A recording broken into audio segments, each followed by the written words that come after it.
Good morning, good morning, good morning, good morning. This is an impromptu live. So I'm going to give y'all a little mini live that I'm here. Rashida Strober, the world's first and only dark-skinned activist, is in the building. Yes, good morning. The website is darkskinactivist.com. Once again, darkskinactivist.com. Donations can be sent to my Cash App. My Cash App is $Rashidalala. $Rashidalala. Once again, that's $Rashidalala. You can donate to my PayPal as well. icecreamladydream@yahoo.com. icecreamladydream@yahoo.com. And for those of you who don't know, I'm the world's first and only dark-skinned activist. I'm the creator, the inventor, the designer, the architect of the very first platform in history created to end colorism. I started it all before any celebrity, before any YouTuber, before there was even social media. I created something called dark-skinned activism in '98. And it's the first movement to fight to eradicate colorism and what I call darkism. I've written more books on dark skin than anybody in the world. My books include Darkism, A Dark-Skinned Woman's Revenge, How to Be the Hottest Dark-Skinned Chick on the Planet, which is the first motivational book for dark-skinned females. My other book is Token Dark Girl, the It Dark Girl of the Moment. I started dark-skinned activism by a grassroots. It's a grassroots movement, and it consists of me touring around the country with my books and my play called The Dark-Skinned Woman's Revenge, where I perform 5 different dark-skinned female characters to show you what it's really like to be dark-skinned. I started this first, okay? I was doing it before there was social media. In 2010, I brought what I was doing online, and by 2015, I went viral, and that's when these bitches online stole from me. They copied everything I'm doing. Anybody that's talking about colorism and dark skin, all you bitches is copying off of me. Every last one of you. And people that follow me, all y'all know that I say the same thing. I don't switch up because I'm telling the truth. And as we all know, the truth is what's gonna set us free. So make sure y'all like this video. Make sure y'all share this video, because you know, I really don't come on and speak unless there's something that's on my heart to speak about. If it's something on my heart to speak about, then I'll come on here and I'm going to talk to y'all. And I'm going to let the people know how I feel. Once again, support my channel, support me. My Cash App, once again, is $Rashidalala. Once again, $Rashidalala. Y'all need to donate. Y'all need to make it happen. Sorry about the noise. I'm outside. It's absolutely beautiful out here. If she wasn't so crispy, she could find a man. Ooh, what the Cantavius Williams? What the hell are you talking? What? Tashawn Johnson said, you shouldn't wear white. It don't look good on you, crispy. Okay. Okay, here we go. Princess Keisha said, right, she can't find nobody. We can't see nothing but her teeth. Every time I come on here, I have the haters coming on here. But I'm going to let them come on here and hate. Y'all ain't even got to block these haters. Hey, if you ain't got no haters, let me tell you something. You ain't doing something right. If you ain't got no haters that's talking shit about you and criticizing you and downing what you're doing, let me tell y'all something. You are not doing something right. Okay? And I've had haters ever since I came out with dark-skinned activism, even at the grassroots level. I don't think I had the level of haters, you know, that I have online, but I had haters. I've always had haters. Worry about what I'm doing. Worry about what I'm doing. Worry about what I'm doing. Worry about what I'm doing. You know what? I don't care if it was one person watching, bitch. It could be one person, and I wouldn't give a damn. I'm going to still talk my piece. I'm still on here talking, and you're still on here watching. You're a part of that 4 people that's on here watching. So that says a lot about me and you. You watching me. I'm not watching you, honey. You on here watching me early in the morning. You watching me. You could be doing anything else at 9 o'clock in the morning, but you choose to be on here watching Rashida Strober, the dark-skinned activist. So anyway, all right, y'all. I want to talk about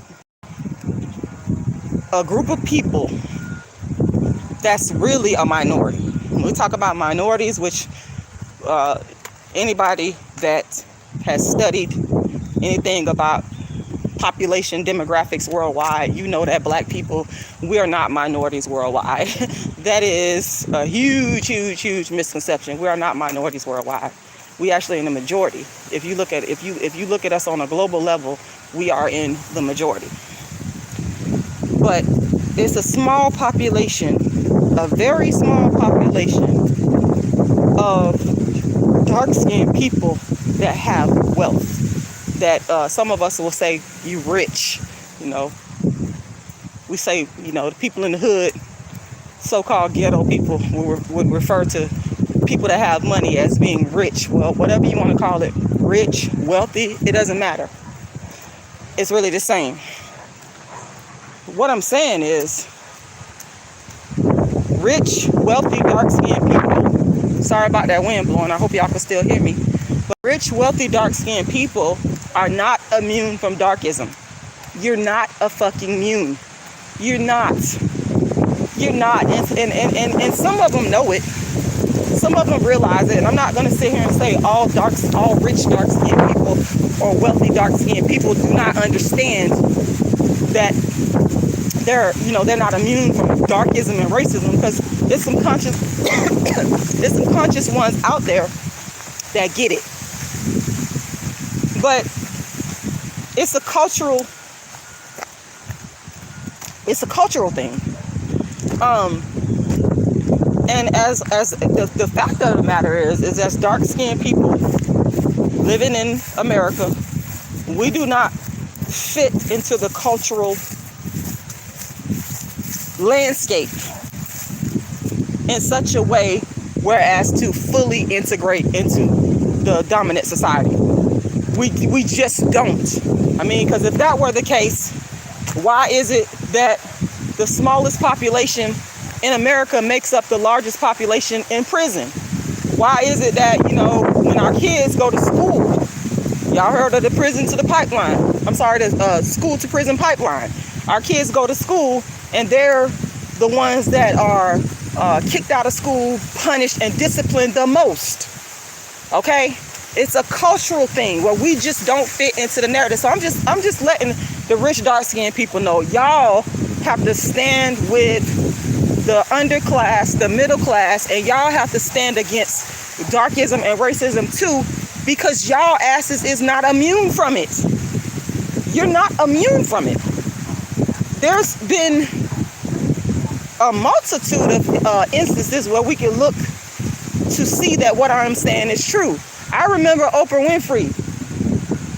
She had, it was some store, I can't recall it like exactly, but it was a store, like some jewelry store. I think she was in another country, if I'm correct, that she went into, and she was subjected to racist treatment. Now, this is a woman that's a fucking, is she a billionaire? Like, Oprah Winfrey is like the queen godmother of the fucking American media empire, and she could not even escape the fucking darkism and the racism with all her money, all her fame, all her notoriety. You understand me? She could not fucking escape it. That's just one example. That's just one example among many, y'all. Y'all know I'm on the dark-skinned activist is only on here to speak the motherfucking truth. Now, you know, escaping darkism is about economic development. A big part of escaping darkism and dark-skinned activism is to fight to put dark-skinned people on par economically. But here's the thing. What I've learned and what I experience and what I see is that not even your money, not in this part of the world, in these Americas that we live in, your fucking money as a dark-skinned person is not gonna fucking save you. It's not gonna fucking save you. Another person, now he ain't like super dark skin, but we're talking about darker skinned people. Y'all know what I'm saying. Y'all know what I'm saying. Bill Cosby. Bill Cosby. This man's entire legacy has been literally destroyed. And I never thought, I'm going to be honest with y'all, I never thought I would see the day where Bill Cosby, they would come for Bill Cosby the way, because white America propelled him and propped him up and praised him. And this man is a darkist. He's a darkist. That's a term that I created. I'm so tired of motherfuckers stealing from me. Bitch, you're not the dark-skinned activist. Yes, I said it. I created a dark-skinned glossary of terms, the first in all of my books you could find it. The term darkest. Okay? And that means a person that is discriminatory against dark-skinned people. That person could be any race or color. It doesn't matter. A lot of people always want to call me when I'm going live. I hate that. I'm going live and they'll call me. Anyway, yes, in my book, make sure y'all go to my website, darkskinactivist.com. Once again, darkskinactivist.com, darkskinactivist.com. And y'all can download a free ebook copy of my book, Darkism, 25 Ways Dark-Skinned People Are Discriminated Against. Also, please make sure you donate to my Cash App. My Cash App is $rashidalala. Once again, the Cash App is $rashidalala, $rashidalala. And my GoFundMe, you can go to my GoFundMe by simply Googling Rashida Strober GoFundMe. Just Google Rashida Strober GoFundMe. My short-term goal is to reach $11,000. My long-term goal is to reach $1 million so I can go all over the world and bring awareness to this thing called Darkism. But getting back to Bill Cosby, which is an example of a wealthy dark-skinned person, a rich dark-skinned person that cannot escape this thing called Darkism. Even with Bill Cosby, he went after, he only primarily dealt with, he got a light-skinned wife, okay? Some of you black men, you do everything they tell y'all to do. You marry your light-skinned white wives. This is what y'all do, and you think you're doing everything that you're supposed to do to escape the Darkism, but you still can't fucking escape it. Look at what happened to him. And then the women that accused him of the things that he did, or the things that he was alleged to have done, they were primarily non-black. Beverly Johnson probably was the blackest accuser. Yeah, that was my coach from middle school. Shout out to my coach from middle school. Anyway, like I said, Beverly Johnson was probably the darkest accuser. There's so much wind out here, y'all. I hope y'all can hear me. If you can't, I apologize. But, all that, and he still, all that money and all this, getting with non-black women, and he still could not fucking escape. He still could not escape Darkism, because look what happened to him. 80 years old, right? Sorry about the noise, y'all. 80 years old. 80 years old, and they threw the man in prison. That tells you something right there. That tells you something. And there's so many other examples in different spheres of society, whether it be on your job, whether it be in school, at the level of higher education, in the prison system, like I said, in the workforce. It doesn't matter. It doesn't matter. You cannot, even if you got money, your money is not going to fucking shield you. The kids, the dark-skinned kids that come from, that get lucky and get a parent that's, sometimes you might get a light-skinned parent, and you make use of their light-skinned privilege, and you got some money, and you got some a little bit of privilege. Your ass still can't escape it. And I ain't saying your ass to be rude. This is just how I talk. I'm not trying to be rude to nobody. I really am not. You can't escape it, because your money and the privilege. Now, sometimes it could shield you. Let's say if you got a dark-skinned dad, because this is what tends to happen. The dark-skinned man, he usually, if he got money and he got some success, he'll get with a light-skinned or a non-black woman, and his offspring. Sometimes they come out, if the woman is black, light-skinned black, sometimes the offspring will come out dark. Some of y'all be getting with, a light-skinned woman because y'all think y'all gonna have light-skinned kids. And some of y'all asses be motherfucking surprised when your ass don't have the light-skinned kid that you think you're gonna have. And then you end up having a dark-skinned kid, and then that dark-skinned kid got to deal with the motherfucking darkism, and your ass got to be faced with it head on. And you got to go out to the school because, You know, your kid done something and they've been mistreated. You know, even that bitch, I'm gonna call her a bitch, Candace Owens. That bitch she goes around propagating, you know, what she's really propagating is white supremacy. But even Candace Owens, y'all, she's on a darker skin tone. She's not light skinned, but y'all know what I mean. She's of a darker skin tone. This woman goes around, like I said, propagating the principles of white supremacy. And when she was in high school, her parents filed a discrimination lawsuit against the school that she was attending. It was something, I forgot exactly what it was, but y'all can do y'all research. Y'all can look it up and do y'all research. And you'll find out that what I'm saying is true. And I thought that was just like so much irony, because here's this, I'm gonna call her a black bitch because I don't fucking like her. She's a black bitch. Here's this black bitch going on and on about black folks and accountability and denying racism and all this. But bitch, you the same one your parents sued for racial discrimination. So that tells me, even with your wealth and your privilege, bitch, you still couldn't escape darkism. You still couldn't escape. That's just another example. I might be here all day giving y'all examples. And see, I don't like that bitch, so I kind of don't feel bad for her ass. I'll talk about her ass. I do like Oprah Winfrey, because Oprah has done things to help black people, like with the school over in Africa. Motherfuckers could criticize her all day and all night, but Oprah has actually helped black people.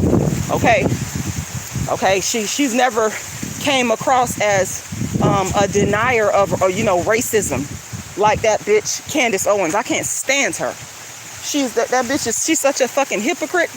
She's such a hypocrite. You know, bitches like her will do anything to get the money and the notoriety. Black bitches like her, them the ones that's treacherous as fuck. They'll do anything to get fame, money, and notoriety.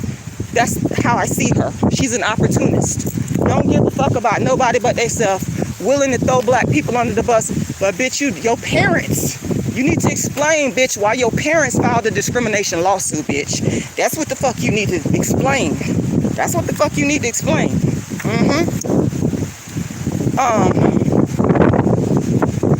Let me read some of y'all comments. Let me get this bum ass motherfucker out of here. Bye, bitch. Fuck up out of here, bitch. You gone. You're gone. I ain't got time for that this morning. Fuck you. You can go straight to hell, bitch. And I know you still on here watching me because your motherfucking ass is addicted to me. These motherfuckers be secret stalkers. Bitches be stalking me, watching me constantly. You claim you don't like me, but bitch, you all up in my fucking mouth and in my grill, listening to hanging on my every damn word. Anyway, like I said, that Candace Owens is a treacherous traitor bitch to her race. And she serves as an example, though. The reason why I brought her ugly ass up is because her little, privilege that she's acquired by praising and propagating and promoting white supremacy, bitch, that ain't keep your ass from filing a discrimination lawsuit. The irony. The irony, y'all, is just astounding. I said astounding, y'all. And see, I always knew. You could, I remember back in school, some black people would be like, to them it was a big deal because they had white friends. And I'm not saying there ain't nothing wrong with befriending whoever. But when you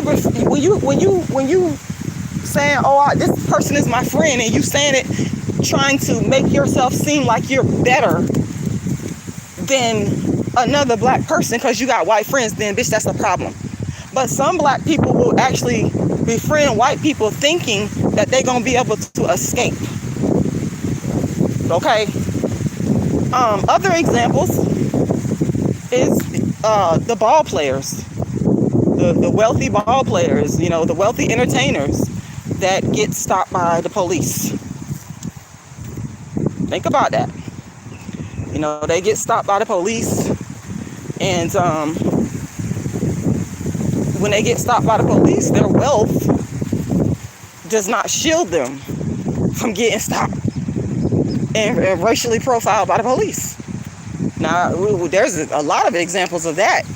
If you go do the research, where people, professional wealthy black people will talk about how they got stopped by the police or racially profiled. So that's another example. It tells you you cannot escape it. It's in the fabric of the society because you don't fit into the cultural narrative. You don't fit. We will never fit in. We will never fit. And that's the problem. That's why when kids go to school, and I'm not saying you can't overcome it, but that's why when a lot of black kids go to school, they have problems. They have issues because they begin to understand, even though it's not explicitly stated to them, but they begin to understand through people's actions. They begin to understand that I don't fit the narrative. There's a problem here. So, and these are black children that come from middle class, wealthy backgrounds. Same thing. Like I said, you cannot escape it just because you got money. You know? And a very small percentage, the sad part is a very, very small percentage in this country of the wealth is distributed to dark-skinned black people. That's why when people be going on and on about a black person, one black person, I think Kanye reached billionaire status, one or two black people, I want to tell y'all to get the fuck out of my face. Get the fuck out of my face with that. That's one person, one or two people amongst millions. Think about that. That's nothing to praise. We should be mad. We should be pissed off about that.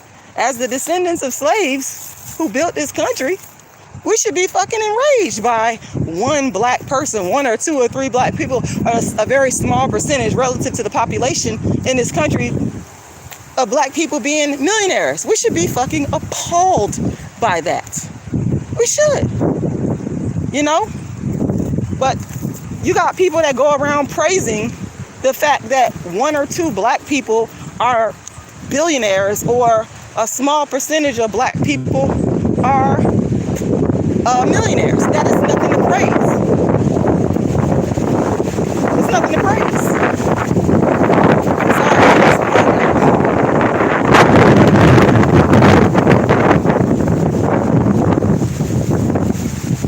Sorry about the wind.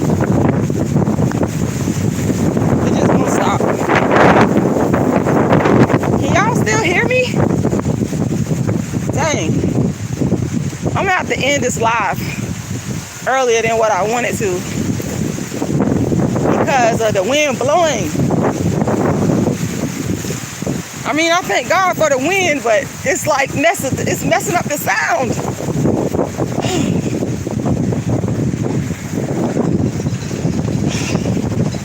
Yeah, so when we have millions of black millionaires that are dark skinned, then that is something that I could praise.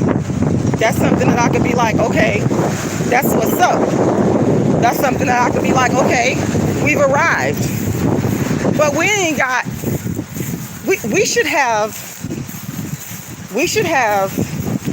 a certain number of millionaires, black millionaires, that, is relative to the population in America, our population in America, and we don't have that. Like, it's such a small percentage. The majority of black people are in poverty. That's just what it is. So, I just don't understand why we sit there and, well, I take that back. That's, I was speaking rhetorically. I do understand. Because what happens in this country is the powers that be, the media, they will pick and choose, find somebody to put out there front and center